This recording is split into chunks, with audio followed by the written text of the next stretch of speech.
Every rack of antlers has a story with it. And I learned this from a guy that has the manliest man name of any man I've ever met. Okay, now those who are online may not see this, but those who are here in the room are going to be able to see. This is a picture of a guy who played football for Clemson. Okay, and let's go to the next slide. That's his name, Butch Sir Savage. Can you guys think of a more manly name than that, okay? He's kind of a man's man, an outdoors guy. I've got a couple pictures of him up here. You know, he's out in the mountains. You know, he's out, I'm guessing he was probably fishing or something like that there. But he taught me about the antlers. Let's go to the next one, okay? Because Butch was the dean of men at the school where I went, down in the seminary. And so every once in a while, we would divide up the chapel services, and they would have the married students would go to one chapel, the single men to another chapel, and the single women to another chapel. So as our dean of men, he would always have the chapel for the single men. And so as a young man there, I got to sit under his teaching, and every time he would come in, and he would introduce the talk, or the sermon, or the message, or whatever for that day, by bringing in a rack of antlers. And he would tell us the story about being up in a tree stand, hiding in the blind, maybe stalking after a deer. And he would say, this is how it happened. You know, I was here, the sun was rising, the wind was blowing from this direction, and then along comes this doe, and I wait, because shortly afterwards there's this buck that comes along chasing, and that's how I got this one. Okay, and then he'll tell us another story, he'll bring out another rack of antlers. All right, and I borrowed these from Davy Chad. Okay, I'm not a hunter myself, but Davy was able to share with me these antlers here, and he shared the story about how he got one of these, and lo and behold, same thing. Okay, he's out hunting. This buck is chasing after a doe, comes along, he's able to pop it, lay it down. And so after Butch told us these stories for several chapel services, he's like, do you know why that I share these stories about these deer? And one wise student summarized it nicely. Following your hormones will get you killed. And that was exactly why he was sharing it with all of us young men there. Following your hormones is going to get you killed. Turn to Proverbs chapter 7, because it ain't just deer that have that problem. Okay? So Proverbs chapter 7, we're going to continue with our series that we're in fighting temptation, overcoming temptation, really. And I'm going to start near the end of the chapter with a summary in one verse here, okay? Chapter 7 in Proverbs, in verse 22, the beginning of it anyways. Suddenly he follows her as an ox goes to the slaughter. We're just going to stop with that. Suddenly he follows her as an ox goes to the slaughter. We're not talking about an ox. We're not talking about a deer. All right? Those are just illustrative of where we need to be this morning. Now, as we go into this is the fourth in our series. This is the third message that is dealing with sexual temptation specifically. But as I've said with the other ones, don't worry if that's not your area of struggle. The principles that we're going to see here apply to any area of temptation. It's going to be very specific to that, and we're going to see why here in a minute. But if whatever your area of temptation is, whatever thing that is going to draw you in is going to cause you to stumble, just realize these principles apply across the board. Okay, so let's go ahead and start now. We're going to read verses 1 through 5 in Proverbs chapter 7. My son, keep my words and treasure my commandments within you. Keep my commandments and live, and my teaching as the apple of your eye. Bind them on your fingers, write them on the tablet of your heart. Say to wisdom, you are my sister, and call understanding your intimate friend, that they may keep you from an adulteress, from the foreigner who flatters with her words. What you see here is an exhortation to listen. Listen and pay attention.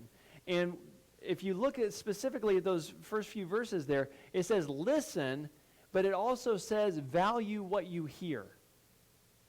Value, pay attention to what it is. Basically, if you want to summarize it, it's be humble and teachable. Now, you guys have all seen people who are not humble and teachable. What I think of is the typical stereotype of a rebellious teenager. Mom or dad says, hey, my son, my daughter, you need to understand this. And what does the child do? Okay, there's three things. The head goes back, the eyes roll, right? And that just shows a complete lack of respect for the person saying it and what they're sharing. Dad, you don't know anything. You were never my age. This isn't pertinent to me, right? Okay? Now, I'm not saying that all teenagers are that way. I'm not picking on, but you guys have seen that sort of mindset, and you can see it in adults too. Really? I don't want to pay attention. What he's saying here, don't have that kind of attitude. Be humble and realize you don't know it all. Be teachable. Be ready to receive instruction, and not just to receive it, but to value it. I'm going to listen to what you say because I know that you know things that I don't, and I'm going to pay attention. Now, this says my son. Now, we don't know. Solomon wrote a lot of the Proverbs. This may be him. This may be somebody else. It may be an actual father-son relationship, or it could be a mentor or teacher to their disciple or their student. It's an older, wiser person speaking to a younger person and saying, let me impart some knowledge to you. Okay? Well, we know that right here in God's Word, we're listening to God. So what we're going to hear today, we need to say, yes, I am listening.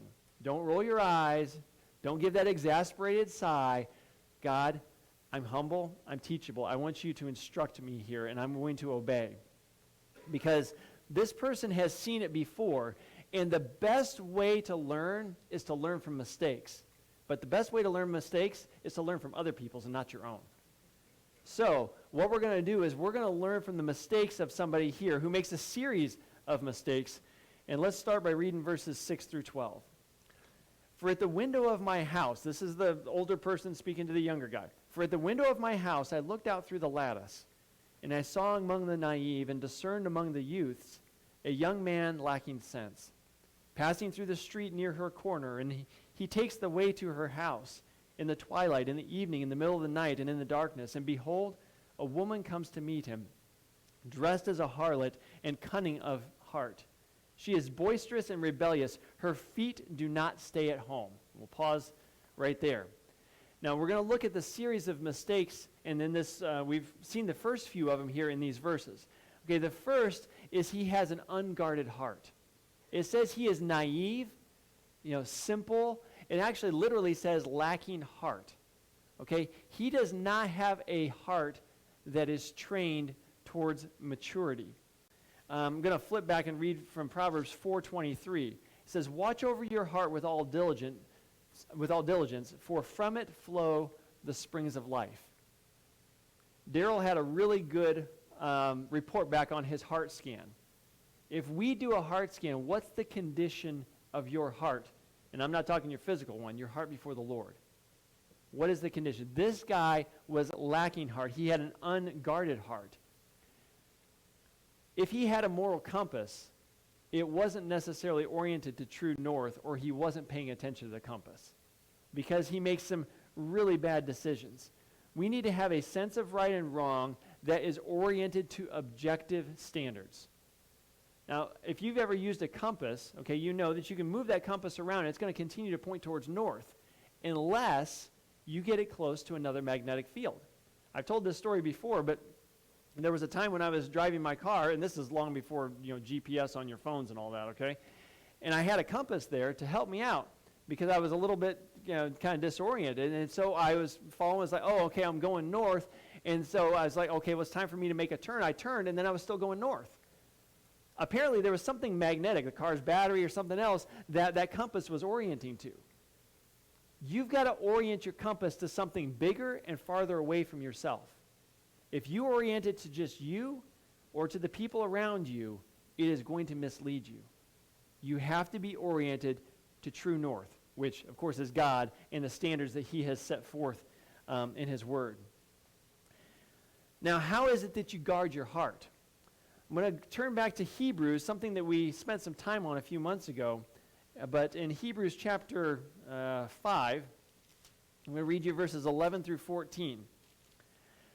Concerning him, we have much to say, and it's hard to explain because you have been dull of hearing. Literally, it's you're lazy. For though by this time you ought to be teachers, you have need again for someone to teach you the elementary principles of the oracles of God. You've come to need milk, not solid food. For everyone who partakes only of milk is not accustomed to the word of righteousness, for he is an infant. But solid food is for the mature, who because of practice, I like the way the NIV says it, because of constant use, have trained themselves to distinguish good from evil. How do you guard your heart? Train yourself to distinguish good from evil by being in the Word, and not just on the milk. Grow. Get into the deeper stuff. Study for yourself. Listen to teachers. Listen to preachers, godly other people. But be in the Word for yourself, and don't be content with where you're at. Constantly be moving forward. Grow me. Teach me. That's how we train our hearts to discern good from evil. And if we do, we're not going to be like this youth who took the wrong path. Be in the Scriptures daily, okay? New input. Hide the Word in your heart through memorizing the Scriptures. Okay, so that you have it in here when you need it. We're going to hear a lot more about that next week when we get into Matthew chapter 4 and about Jesus' temptations. He had the word hidden in his heart. Okay, but also make sure that you not only have it coming in, residing in, but it is your guidance. You need to have conviction before the crisis. This guy should have been paying attention ahead of time, before he even went there, to know, if I encounter this situation, what am I going to do? If I encounter this woman who's trying to, come at me, seduce me, what am I going to do? If I've got this other temptation, what am I going to do? Decide ahead of time so that you don't have to decide when you get there. Because when the bullets start flying is not the time to learn how to use that gun. All right? You train ahead of time so that you know when the crisis hits, you react, because you have trained yourself to distinguish good from evil through constant use of the Word of God. Now, because he didn't have this compass, though, he made another mistake. He chose the wrong path. He chose the wrong path. Literally, it says he steps the way to her house. Okay, so he's going where he shouldn't be going. And when I think of it, he steps the way to her house. In my mind, he steps, he steps, he steps. Every step is a decision. Sometimes we just decide and we keep walking, but to keep walking is to make a decision. You can always, with the next step, veer to the right, veer to the left, or hit it reverse. He takes the steps to her house, making that decision over and over again. If you remember last week when we talked about David and Bathsheba, what's the best way to not fall off the roof? Don't get on the roof in the first place. Don't go where the temptations are. Avoid, in this case, the red light district. Don't go to those places where you know that you are going to be tempted. Okay, if alcohol is a struggle for you, okay, then don't go to the bar, don't go to the party, don't go where they're serving it. Okay, if gluttony is a problem, and gluttony is a sin, overeating is a sin. Okay, let's say it right out there. If overeating is a problem, okay, maybe you need to avoid the pitch-in. Maybe you need to leave early from the party or show up after most of the food is gone. Okay, take steps to prevent the stepping into sin. If it's sexual temptation, okay, avoid the red light district, avoid those places, but it's not always places. It could be things, okay? Avoid using your phone, your computer when nobody's around. Maybe you need to cancel that Netflix subscription, okay? Take the steps to say, I'm not going to go where I can be tempted, okay? Or this is another one that steps on our toes. Did you know that worry is a sin? Philippians chapter 4, don't be anxious about anything. Don't be anxious. And if it's going to cause you to be anxious, maybe you should avoid it if you can, which might mean you turn off the news. It's okay. If it's going to cause anxiety and you can't avoid it, do. Take the steps to not go down the wrong path like this young man did. But even if he did have to, let's just say for hypothetical, maybe he had to take this path. He took it at the wrong time. He took it at the wrong time. In the evening, in the twilight, as it's getting dark, and it says even at midnight, that's when he went. And this is not stated specifically here, but it goes right along with it. If you got to go in the dark, don't go alone. Don't go alone. There are dangers that might get you in the dark, or dangers that might get you when you're by yourself that will not happen if you were in the light or you were with somebody, because the light and companionship both can provide something. Accountability. It provides another set of eyes, another people who are going to see. There's a lot of sins that we will not commit if other people are watching. I mean, it's the way it goes. Don't go in the dark. Don't go alone. Make sure that you are accountable. You guys know that I coach soccer. And about a year ago, I think it was 2 seasons back, there was an incident that happened where a kid was going to, if you're familiar with Parkside School, there's a set of restrooms outside that are used for the soccer fields, okay, separate from the school. And there was a time when a kid was going over there towards the restrooms, and somebody pulled up in a car and tried to get out and get this kid. And it was reported in the paper and all that. And the kid ran away. Nothing ended up transpiring there. But now, when I coach my daughter's soccer team, somebody's like, hey, coach, I got to go to the bathroom. Take somebody with you. Take somebody with you. Do not go alone. There are dangers that will be much greater if you are by yourself. Make sure you have somebody with you. Make sure you have accountability. Do it in the light. Don't go when it's dark. And by dark, I mean no accountability. So, again, let's use some of those illustrations that we were talking about before. If you struggle with alcohol, okay, I don't want to give into this. Don't go to the party by yourself. If it's someplace that you know that there's going to be other people around, there's going to be drinking, bring your spouse with you. Bring a friend with you. Say, I don't want to drink. Same way with overindulging in the food. Or, if it's with the images that you would have on your computer or something, it's like, don't get on that computer when there's nobody else around. Give your spouse the remote, okay? I don't touch that remote anymore. Only time that we get on there is when you and I are sitting together. Make sure that you've got that accountability. Stay in the light. Let's see. Excuse me, I just kind of got rolling there and lost my place in my notes here. Oh, the other thing. Be honest with your condition. Be honest with your weaknesses. There are times when I am weaker than others, okay? When you are tired or extremely stressed, it tends to impair your judgment. Your self-control kind of goes down a little bit at that point. When you're exhausted, when you're overstressed, when you're, lots of things spinning all at the same time, it can impair your judgment, okay? So be honest with your weaknesses. Oh, I can handle that. That's not going to be a problem. Really? Really? Are you sure? Be honest with yourself about those. Wednesday night, because on our Wednesday night Bible study, happens at 6:30, little commercial there, okay? And back in the room behind the baptistry here, we discuss the upcoming sermon passage. So we get into it deeper than what we do here on Sunday morning. And one of the folks in the class said, this woman here, she kind of strikes me like a serial killer, because she's out stalking. She's looking for somebody, okay? And I thought that was really good. So let's see what this predatory woman does when she finds her next victim. So let's pick it up now in verse 13. So she seizes him and kisses him, and with a brazen face she says to him, I was due to offer peace offerings. Today I have paid my vows. Therefore I have come out to meet you, to seek your presence earnestly, and I found you. I've spread my couch with coverings, with colored linens from Egypt. I've sprinkled my bed with myrrh and aloes and cinnamon. Come, let us drink our fill of love until morning. Let us delight ourselves with caresses. For my husband's not at home.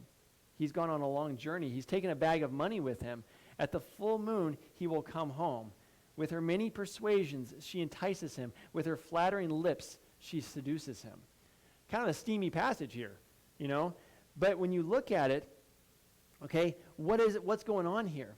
Well, he made another mistake right off the bat. Okay, this is mistake number 4, lingering in her presence. He's lingering in her presence. He did not take a lesson from Joseph that we studied about a couple weeks ago. You remember Joseph, when Potiphar's wife said, come to bed with me, he ran off. He even left, she grabbed hold of his robe. He slipped out of the robe and just took off. I'm not going to stay around for this. Okay, so I told you I coach soccer. We had this player in the last few seasons. His name was Michael. Incredible. It's like he had extendable legs. He could teleport from one place on the field to the other and just appear there. He was amazing, an incredible defender. He used to play defense, and when he would get that ball, he would kind of scan, and just all of a sudden, and bam, it's like his leg was turbocharged, and that ball would just boom, just right out of there. Okay, well, he aged out of the league, so he's not playing with us now. Well, this year, when the ball came down to the defense, one of the guys on our team's like, do a Michael! Do a Michael! Like, clear the ball out of there, okay? In a situation like this, when she comes out, she takes hold of him. She encounters him. Do it, Joseph! Run! Don't wait. Joseph's play in that situation was exactly the right play. That's what he needed. He needed to run to get out of there. And that's what he should have done, but he made the mistake. He lingered in her presence. And when you linger in someone's presence, you end up listening to the sales pitch. Okay? Which is the next thing that we see with him. Okay? That he's listening to her words. He's listening to her words, and her words are very appealing. They are appealing to the senses. I said this is kind of a steamy passage. It's really sensual, but in terms of appealing to the senses. Okay? There's things about the spices that are going to be there, the things that he's going to feel, the things that he's going to see, all the things he's going to experience. Okay? She is appealing to this, even to his appetites. It says she has done these peace offerings. She's fulfilled her vows. That probably means she has some food left over from the offering. Okay? Free meal, evening together, and she's just like laying it all right out there and saying, let's spend this time together. He should have run away. Plug your ears, put some distance, don't listen to the sales pitch. Okay? Treat it like those out-of-town calls you get now on your cell phone, right? Okay? Send it to voicemail immediately. Decline the call, or as soon as you pick up and you hear whatever that voice is that sounds like they're not from our country and they're talking about something that you can't understand, it's like click. No. I'm not going to listen to the sales pitch. I don't need what you're offering. Talk to the left because you know you ain't right. That's the way I heard one kid put it one time. All right? Hang up. Don't fall for the sales pitch because the sales pitch is bait. The only time that you need to use bait is when there's a trap. And that's what she's doing. She's laying the trap for him. Unfortunately, he steps into the trap. So let's pick it back at where we started this morning, verse 22. Verse 22, suddenly he follows her. The hook is set. As an ox goes to the slaughter, or as one in fetters to the discipline of a fool, until an arrow pierces through his liver, as a bird hastens to the snare, so he does not know it will cost him his life. Now therefore, my sons, listen to me and pay attention to the words of my mouth. Do not let your heart turn aside to her ways. Do not stray into her paths. For many are the victims she has cast down, literally the mortally wounded she has cast down. And numerous are all her slain. Her house is the way to Sheol, descending to the chambers of death. Sheol is like Hades, the afterlife, the underworld. He got caught. He stepped into the trap. He bit onto that hook. And that hook, you know when you're fishing, okay, you get a little bit of a nibble. You've got to yank on that to get that hook to set into the mouth of the fish. And because of that barb on there, that fish is not likely to get off of that. He didn't realize the cost of this. He was focused on the bait, didn't know what it was attached to and where it was heading. So how do we avoid this? I'm going to give you 4 or 5 points here on how to avoid this, okay? And the first one, start with grace. Start with grace. And when I say that, I'm not talking about giving grace to the one who is tempting you. You need to start with the grace of God long beforehand. Because what did we see at the beginning? Listen to my words. Pay heed. You've got to have your orientation towards him, the one who has shown you grace. Now, interestingly, when it comes to the idea of grace, grace is not only something we receive, it's something that instructs us. Titus chapter 2, I'm going to read you verses 11 and 12. For the grace of God has appeared, bringing salvation to all men, instructing us to deny ungodliness and worldly desires and to live sensibly, righteously, and godly in the present age. The grace of God, which we receive, his unmerited favor, his forgiveness of our sins, all this, it is not just meant as something we receive, it is something that instructs you. And it instructs you to do what? Say no. Say no to ungodliness. Say no to sensuality. Say no to temptation. If you will keep your mind oriented towards God and what he has done for you, it will help you to resist temptation and to say no. Of course, it also teaches us to say yes towards living godly and righteously and those things here. So, start with the grace of God. Okay, and as we saw earlier, number 2 is be humble and teachable. I don't think I have these particular points up on your screen, but be humble and teachable. Now, back in Proverbs, if we went back just a couple chapters from where we've been camping out to chapter 4, we're going to read you a little bit from chapter 4, starting verse 20.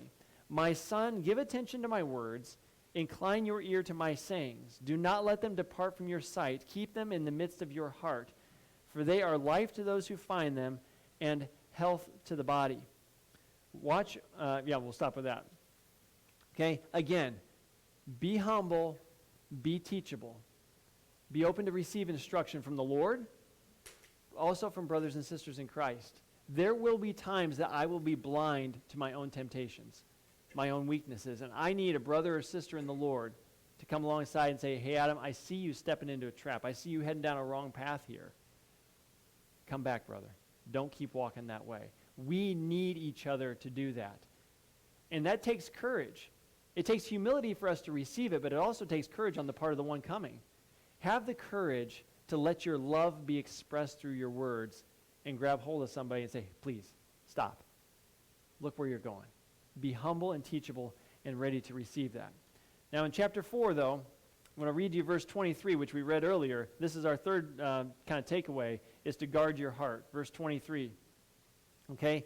Watch over your heart with all diligence, for tongue twister. For from it flow the springs of life. How do you watch over your heart? Okay, we talked about that a little bit earlier. Focus your affection. Focus your attention on God. If you are focused on Him, on His Word, on His love for you, if your attention is on Him, the stuff around is not going to have nearly the pull on you. It might distract. You might hear it in your ear, but you're not going to focus your attention there. Always keep your focus on Him. And as you keep your eyes focused on Him, okay, your eyes forward, keep your eyes focused forward and upward. I'm going to keep reading in Proverbs 4, verses 25 to 27. Let your eyes look directly ahead. Let your gaze be fixed straight in front of you. Watch the path of your feet, and all your ways will be established. Do not turn to the right or to the left. Turn your foot from evil. Have that intense focus. When we have a border collie right now, but a long time ago we fostered a border collie, or kind of borrowed one just to test drive it for a little while, just to see if this is what we would like. And was it Katie? Was that her name? Okay. And border collies, if you know, are a working breed. Okay, they're a herding breed, but they're not just about herding. They're about having a job. If you have a border collie and you do not give it a job, woe unto you. Okay, that dog's got a lot of energy and needs something to do. Katie's job was the Kong. I don't know if you're familiar with these dog toys. It's like a hard rubber, sort of oblong ball-shaped thing. And Katie, sweet dog and all of that, you show her the Kong, and suddenly her eyes were fixed on that thing. You can move that wherever it wants, and she's just looking. She's just focused on that completely. And she actually kind of had a little bit of a bum leg. And so we would throw that thing for her. She would run and get it, and run and get it, run and get it. And I think she probably, if we would have kept doing that, she would have killed herself. Because she was so focused on that. You could not break her focus from her job. Satan should not be able to break our focus from our Lord. Keep your eyes fixed on Him, and it will keep your feet going in the right direction. You're not going to veer to the right, to the left, if you keep your attention on Him. And specifically, how does this help with temptation? I'm going to go back again to Hebrews, where we spent so much time recently. Hebrews chapter 12, I'm going to read you verses 1 through 3, and these are our final verses here. Hebrews 12. Therefore, since we have so great a cloud of witnesses surrounding us, let us lay aside every encumbrance and the sin that so easily entangles us, and let us run with endurance the race marked out for us, fixing our eyes on Jesus, the author and perfecter of faith, who for the joy set before Him endured the cross, despising the shame, sat down at the right hand of the throne of God. For consider Him who endured such hostility against sinners against Himself, so that you will not grow weary and lose heart. Fix your eyes on Him. He endured temptation. he did it successfully. He shows us how to do it. Keep your attention fixed on him, because not only will he give you the example, but he's also the one that gives us the Holy Spirit. He is the one who is going to give us the power and the ability to keep our attention on him, our feet go in the right direction, not turning off into whatever temptations might be off to the right or to the left. Well, you can come up to prepare to lead us in our closing song. When you think of this young man, I call this lessons through the lattice, because that guy looks out through the lattice and he sees this young man, and he can see where he's going. The man up looking through the window can see where this young man is going, and that he's walking into danger. The young man, his biggest problem is that he lacked sense. He lacked heart. He lacked a transformed heart. So though we have talked very practically about how to avoid various temptations, where it really starts is in your quiet prayer, devotional time with the Lord. It is your relationship with him.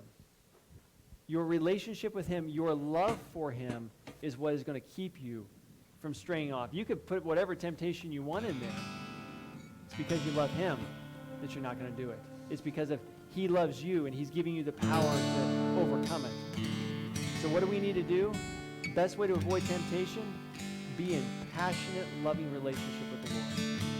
Dedicate your life fully to pursuing him, and that will keep you from straying off. So as we have this closing song, communicate with the Lord. If you need strength, ask him for it. If you want someone to pray with you, I'll be right down front.